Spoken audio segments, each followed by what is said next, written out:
네, 오늘은 이스라엘 역사상 또한 인류의 역사상 창세기 이르로 제사장들이 노비라는 성읍에서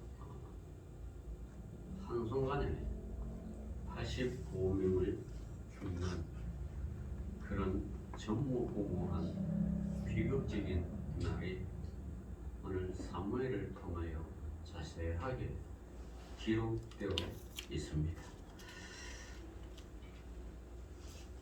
이전에 우리가 지난주에는 그 사울 왕의 아들 요나단과 다윗의 우정에 관한 맹세, 그래서 그런 맹세를 가짐으로 다윗과 요나단과의 참 그런 우정이 영원할 것 같고 또 그 우정이 참된 우정이라고 믿고 그렇게 했는데, 그 후에 그 우정의 명세 때문에 다윗에게는 큰 위협이 되고, 그 일로 인하여 다윗이 사울 왕 앞에 일평생 그렇지 않아도 쫓기는 자가 있는데 더욱더 쫓겨가는 도망자의 신세가 되어버리는 그러한 안타까운 일이, 비극적인 일이 발생합니다. 자, 20장에 이제 그렇게 맹세를 하고 21장에 이렇게 사건 내용이 전개됩니다. 그에 보니까 다윗이 노베에 가서 제사장 아히멜렉에게 이르니 아히멜렉이 떨며 다윗을 영접하여 그에게 이르되 어찌하여 내게 홀로 있고 함께하는 자가 아무도 없느냐. 다윗이 제사장 아히멜렉에게 이르되 왕이 내게 이를 명령하고 이르기를 내가 너를 보내는 것과 내게 명령한 일을 아무것도 사람에게 알리지 말라 하시기로 내가 나의 소년들을 이러한 곳으로 오라고 말았나이다. 이러면서 제사장 아히멜렉, 로브의 제사장 아히멜렉과 다윗의 관계에 대해서 그렇게 얘기를 합니다. 자, 다윗이 사울 왕에게 급하게 다니는 그런 도망자의 신세가 돼가지고 자기 수중에 아무것도 가진 게 없었어요. 그리고 다윗을 따르는 그런 또 소년들이 쭉 있었는데 이제 먹을 것이 떨어졌습니다. 다윗이 자기 부하, 자기 소년들에게 함께 이제 소위 말하면 정치적인 망명생활을 하는 거예요.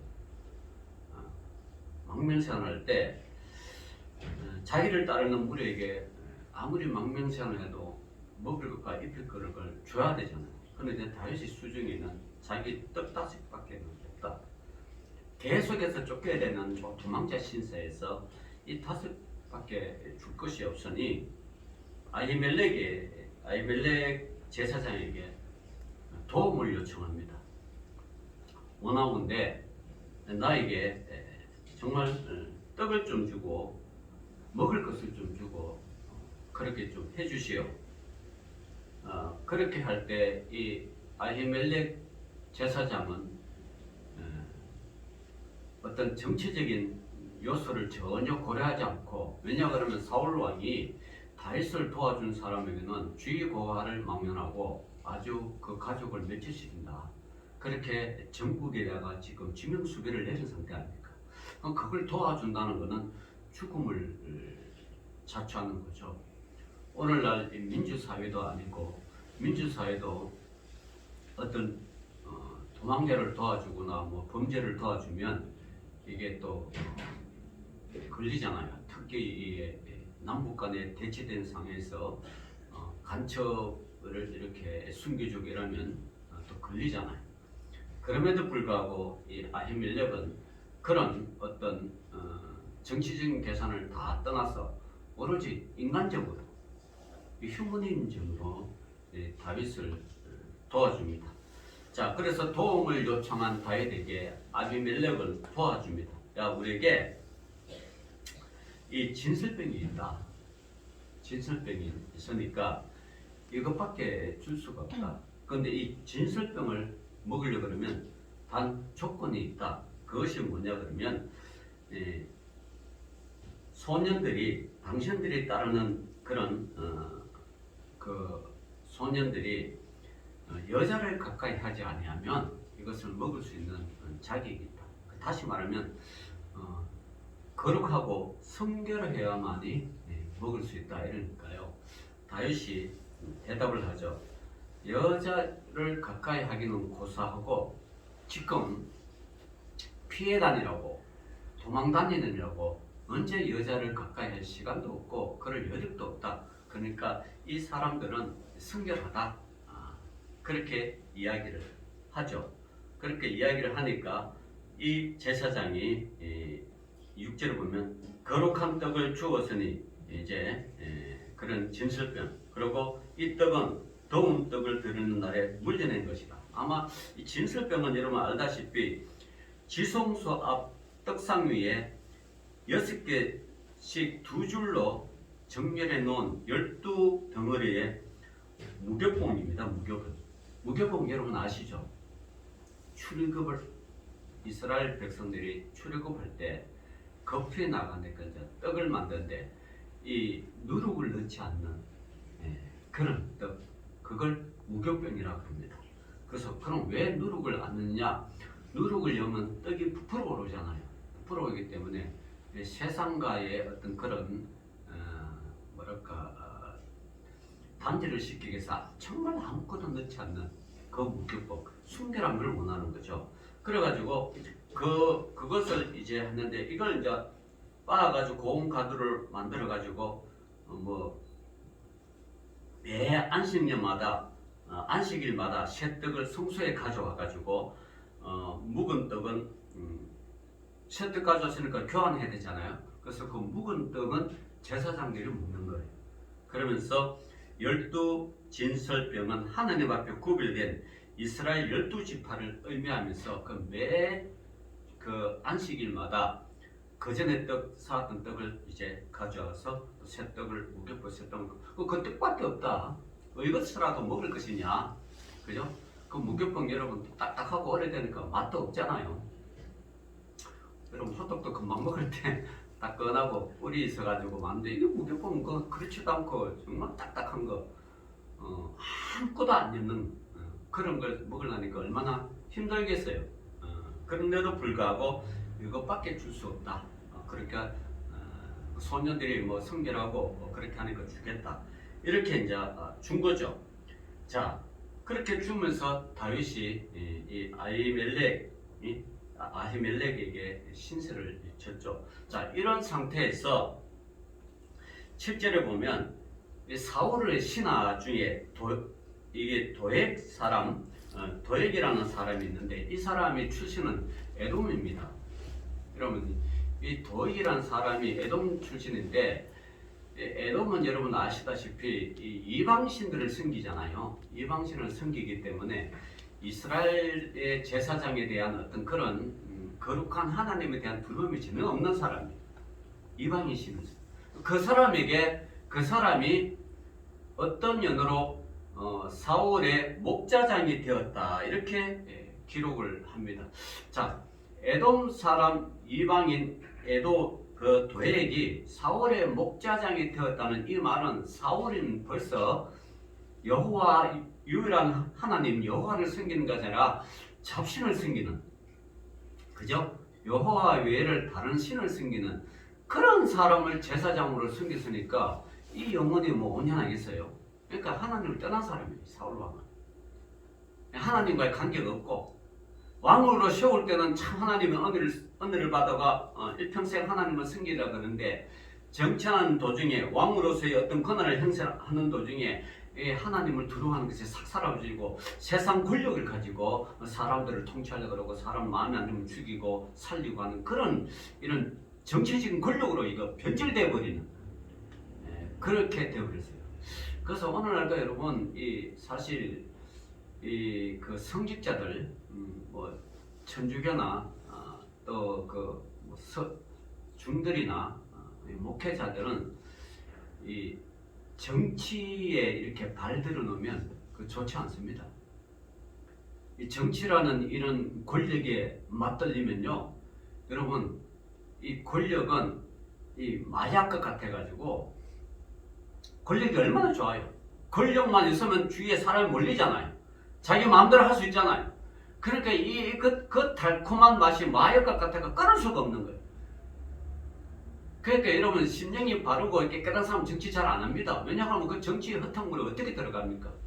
그러니까 성직자들은 이 정치에 발을 들어놓으면 안 돼요.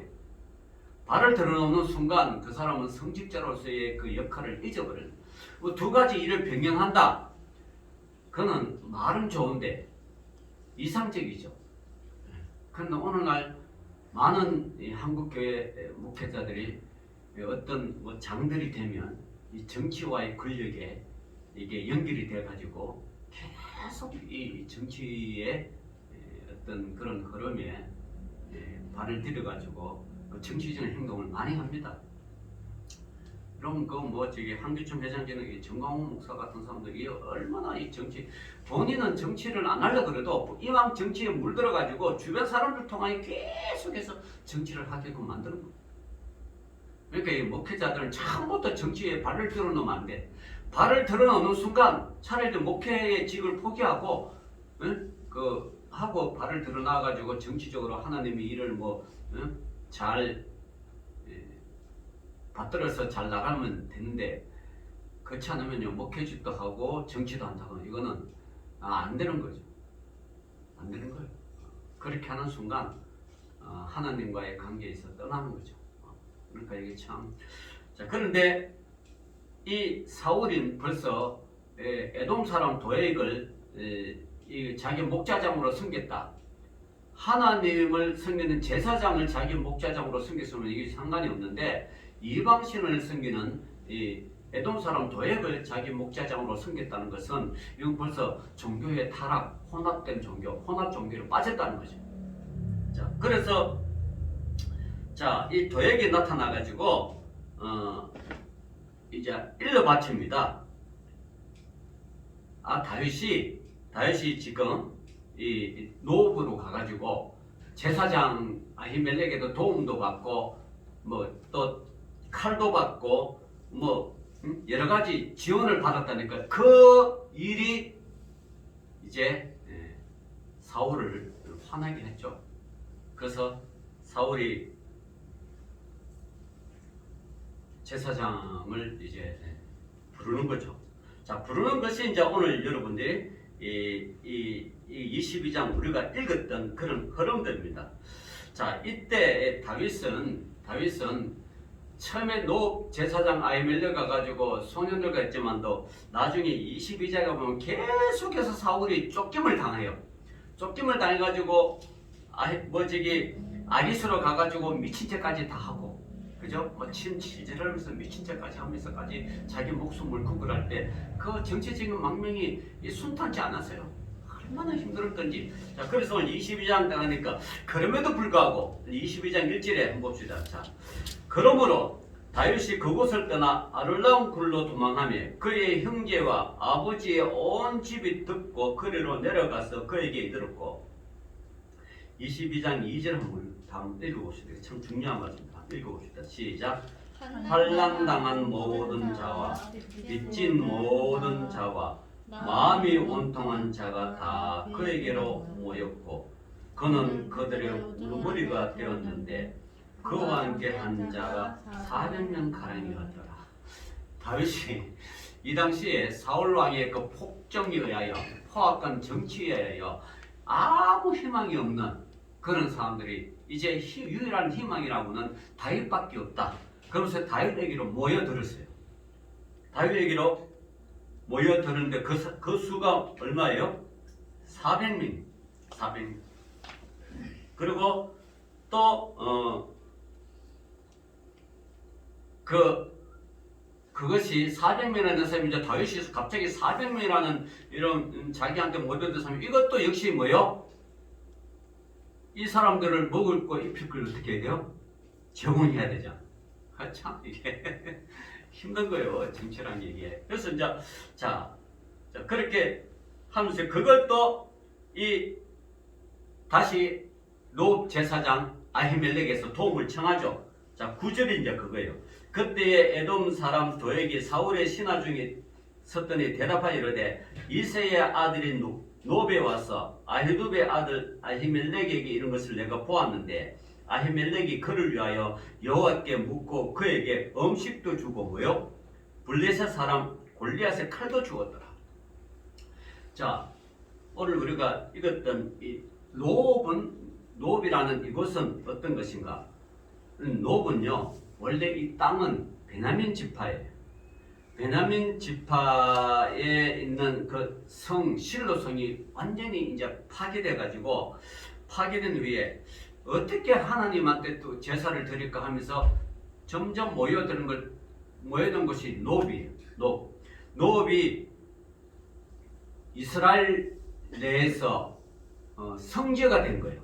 제사장은 성지. 원래 성지는 이 예루살렘인데 그 전에 예루살렘 성을 짓기 전에 이 노브 땅에서 제사장들이 와가지고 하나님께 제사를 드리는 거예요. 그게 85명이나 됐어요. 그러니까 어떻게 보면 제사 드리는 성지가 되어버렸어요. 거기에서 이제 노브 땅인데 이곳에는 항상 진설병이 있고 또 에봇이 있었어요. 에봇은 뭡니까? 제사장의 제사장이 있는 그 옷이잖아요. 그래서 우림과 둠빔이 있고 이런. 또 거기서 또 한 곳이 다윗이 골리앗을 쳐서 죽인 후에 골리앗이 가지고 있는 칼도 지금 노브 땅에 있다는 거예요. 그래서 이제 그것도 이제 조소요. 그러니까 이게 이제 또 사울 왕을 열받게 하는 거예요.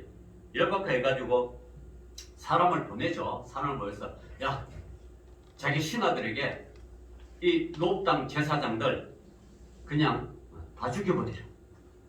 자, 그러니까 거기 이제 명문은 그래요. 이 노브 땅 제사장에게 정치적인 그런 그 사람 다윗을 돕기도 하고, 그죠? 또 뭐 여러 가지 지원을 해주니까 사울 왕 입장에서는 이거는 죄수를 도와주고 자기 대적을 도와주니까 이거 가만히 놔두면 안 되겠다는 어떤 인간적인 분노가 섰죠. 그리고 골리앗 칼까지 주니까 저 칼을 가지고 나를 죽이려고 한다. 이 사울 왕 입장에서는 완전히 뭐라 그럴까 오해할 만한 일을 한 거예요. 그래서 이제 아히멜렉을 불러서 너 왜 다윗을 도와주냐? 그러니까 다윗 주니까 이 아히멜렉의 대답이 그렇잖아요. 왕이요, 다윗이란 분은 왕이 사위가 되지 않습니까? 그죠? 왕이 사위도 되고 또 왕이 호위대장이었다. 오늘날 말하면 경호대장이었다. 이거 온 이스라엘 사람들 다 아는데 사위도 되고 경호대장이 되고 또 왕실의 총리한테가 아닙니까? 그런데 우리가 어떻게 다윗을 대적할 수 있습니까? 그렇게 이제 얘기를 하는 거죠. 그러면서 이 일을 종의 아비집에게 아무것도 돌리지 말라고 도와주는 게 다 당연하다고 이스라엘 백성이면 다 도와준다고 이렇게 하니까 왕이 더 열받았죠. 열받아가 16절 22장 16절에 보면 왕이 이르되 아히멜렉아 너가 반드시 죽을 것이요 너와 내 아비의 온 집도 그러하니라 하고 17절에 보면 왕이 좌우의 호위병에게 이르되 돌아가서 여호와의 제사장을 그를 죽이라. 그들도 다윗과 합력하였고 또 그들이 다윗을 도망한 것을 알고도 내게 알리지 아니하였느니라 하나 왕의 신하들이 손을 들어 여호와의 제사장들을 죽이기 싫어한다. 여러분, 제사장들 함부로 죽이지 마세요. 오늘날 목회자들을 이 목회자들 세계도 그래요. 청명받아 가면 교회가 규모가 크고 이제 처음 캐세트 했던 목사님이 은퇴하고 하면 청명을 해야 되잖아요. 청명에 가면 여러분 청명한 목회자를 중심으로 하나님을 잘 섬겨야 되는데 이 기존에 있던 이 기득권 세력들이 있잖아요. 그죠? 뭐 장로들과 권사들과 오래된 이 세력들이 청명한 목사의 목회에 마음이 안 들어가 늘 사사건건 대립하고 대적하고 그런 교회들이 많아요.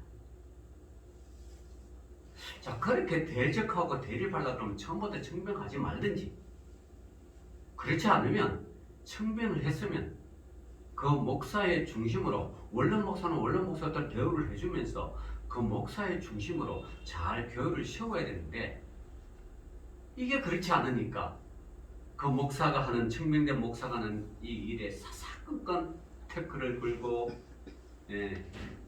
딴지를 거는 그런 교회들이 한두 군데가 아니에요. 그러니까 청명받은 목사가 목회를 마음대로 못해. 그러니까 괴로운 거예요. 자기한테 또 마음에 드는 설교를 하지 않으면 텅 풀어내고, 왜 이런 설교하냐 저런 설교. 여러분 잘 들어보세요. 설교는 하나님 나라에, 하나님의 천국의 말씀을, 하나님의 음성을 듣고 목회자의 말씀을 통하여 여러분 선포하는 게 설교예요. 그러면 이 목회자는 하나님의 말씀을 듣고 그대로 선포해야 되지, 인간들의 어떤 사정을 봐주고 형편을 봐주고 내용을 봐주면서 인간들의 편에서 위로하려고 설교하는 게 아니에요. 그러면 상담소를 찾아가야지. 그죠?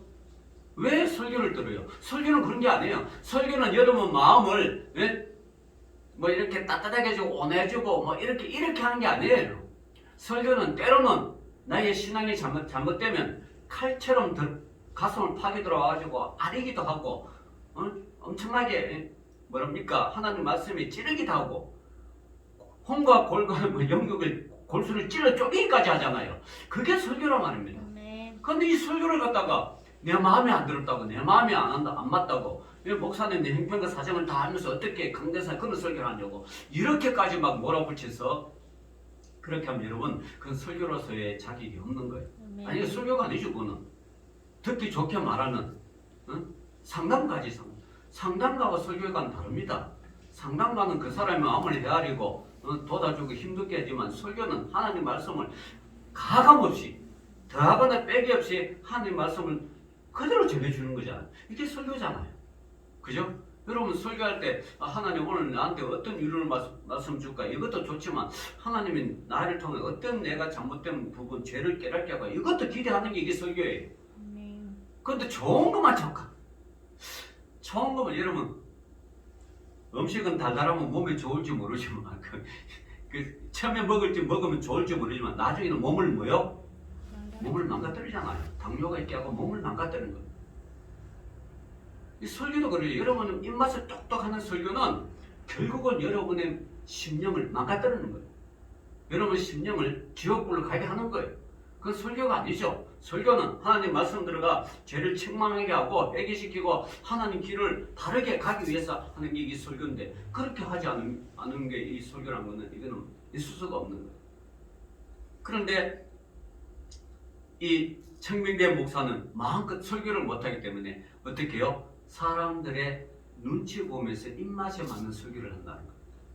이 한국 교회의 큰 병폐고, 오늘날 모든 교회들이 그런 설교를 하면, 하나님 여러분 마음은 위로가 될지 모르지만, 여러분 마음은 좋아서 할지 모르지만, 하나님 마음은 정말 실로 가슴을 흡입하는 그런 설교가 되는 거죠. 그거는 설교라고 할 수가 없습니다.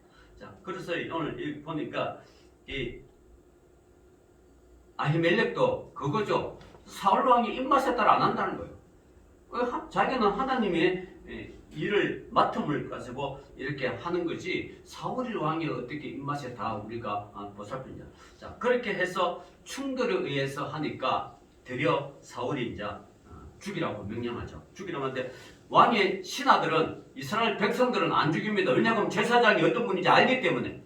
그런데 자, 오늘 봅시다. 18절 22절 18절 보니까, 왕이 도액에게 이르되 너는 돌아가서 제사장을 죽이라 하며, 에돔 사람 도액이 돌아가서 제사장을 쳤어. 그날에 세마포 에봇 입은 자 85명을 죽였다.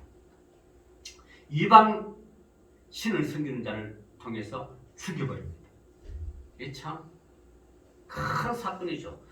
또 제사장만 죽이는 것이 아니라 제사장들의 성읍 노새 남녀와 아이들과 젖먹는 자들과 소와 나귀와 양을 칼로 쳤다. 그래서 아히두베의 아들 아히멜렉의 아들 중 하나가 피하였습니다. 그의 이름은 누구죠? 아비아달입니다. 여러분 이걸 잘 기억해야 됩니다. 자, 아히두 그 아들 아히멜렉 또 아들 뭐요? 아비아달. 전부 아시성을 가진. 예. 자, 그래서 사울이 여호와의 제사장을 죽인 일을 다윗에게 알림해 다윗이 아비아달에게 이르되 그날에 에돔 사람 도액이 거기에 있기로 그가 반드시 사울에게 말할 줄 내가 알았노라. 내 아버지의 집에 모든 사람 죽은 것을 나의 탓이다. 두려워하지 말고 내게 있으라. 내 생명을 찾는 자가 내 생명도 찾는 자니 너가 나와 함께 있으면 안전하리라. 그러면서 이제 아비아달을 숨겨주는 전 그런. 자, 이제 우리 오늘 이 말씀을 통하여 몇 가지로 썼다. 첫 번째, 절대로 여러분 목회자를 위하여 여러분 기도해주는 사람이 돼야 돼요. 그 목회자가 잘하면 잘하는 대로 못하면 하나님한테 그걸 맡기고 여러분들은 목회자를 돕고 기도해주는 사람이 돼야 되지 대적하고 죽이고 책망하고 시기하고 질투하는 그런 자가 되면 안 됩니다. 그러면 그 가정은 반드시 좋은 그 신앙의 끝이 여러분 제가 눈이 이 목회하면서 지켜봤지만 목회자를 대적하고 시기하고 질투하고 하는 그 가정은 정말이 그렇게 좋게 끝나지 않아요. 제 후배 중에 후배가 아니죠 여러분 저기 후배들 그죠 저기 베트남 선교자 박형규 선교사 아시죠? 이분이 시골 군산에 교회 바로 옆에 살 때 그 종소리만 들리면 항상 가고 그 사택에 뭐 떨을 거 있으면 음식해서 들고 이러는데 거기에 이제 세웠던 그 장로들이 목회자를 그렇게 끊임없이 방해하고 설교 시간에 마음에 안 든다고 끌어 당기려고 멱살을 잡고 그런 그 장로가 4명이나 5명 됐는데 전부 하나같이 자녀들이 도박하다가 걸리고 성매매 뭐라 그래 성매매하는 대장 뭐예요? 토시 노릇하다 걸리고 사기치다 걸리고 전부 다 그 가정이 무너졌다. 그런 뿐만 아니라 저도 제가 섬기는 서울제일교회도 그랬어요. 목회자들을 그렇게 대적해가지고는 좋은 게 아닌데 참. 그러니까 목회자는 대적하는 게 아니라 뭐예요? 하나님의 주의 종으로서 기도해 줄 뿐이에요.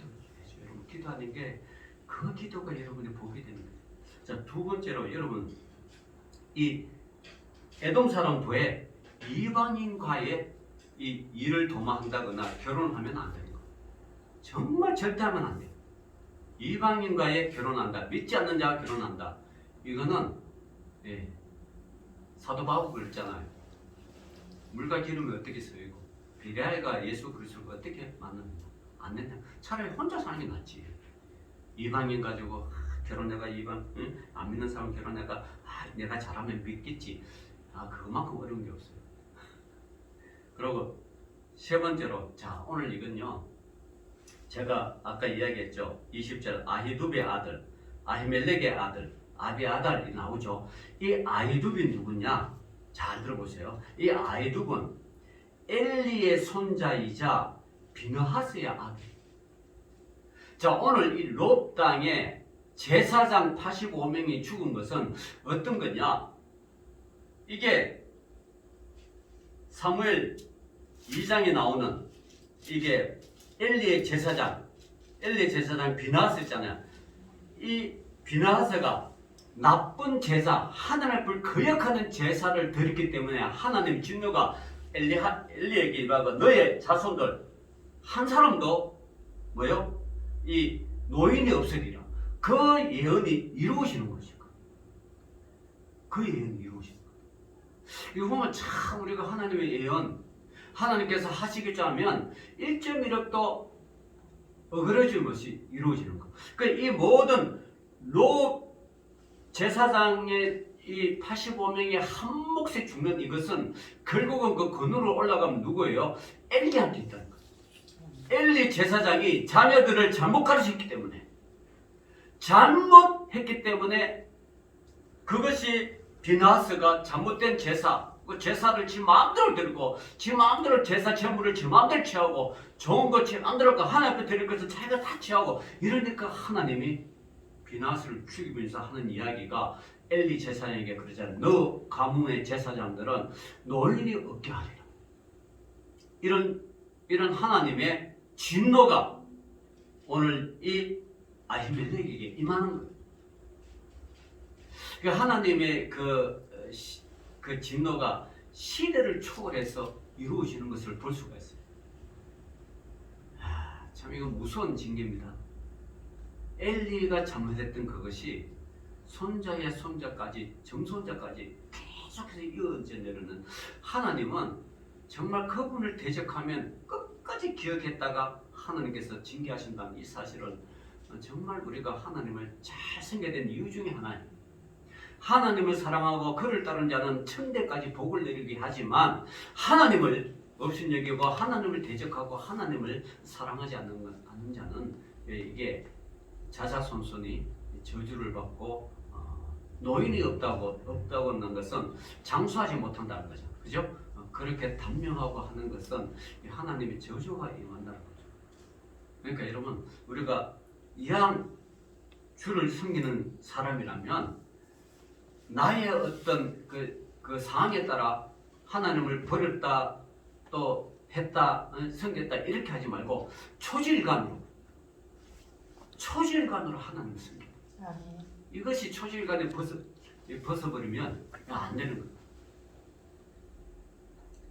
어제도 제가 권사님한테 자원봉사를 이렇게 하러 갔는데 그 꽃 파는 중에 어떤 아줌마인지 아까 쭉 해가지고 이거 여러 가지 꽃이 너무 많은데 이게 고르기 힘든. 그래서 내가 다른 데 갔다가 나중에 올거예요. 나도 기다렸죠. 진짜 오더라고. 진짜 오고 2개를 사가지고 가요. 그래서 심중에 저 여자가 지금 초질간이다. 어떤 사람은 와도 30분을 해보고 꽃차도 결국은 안 가고 그냥 가고. 이 두 차를 보면서 이 초질간이 그렇구나.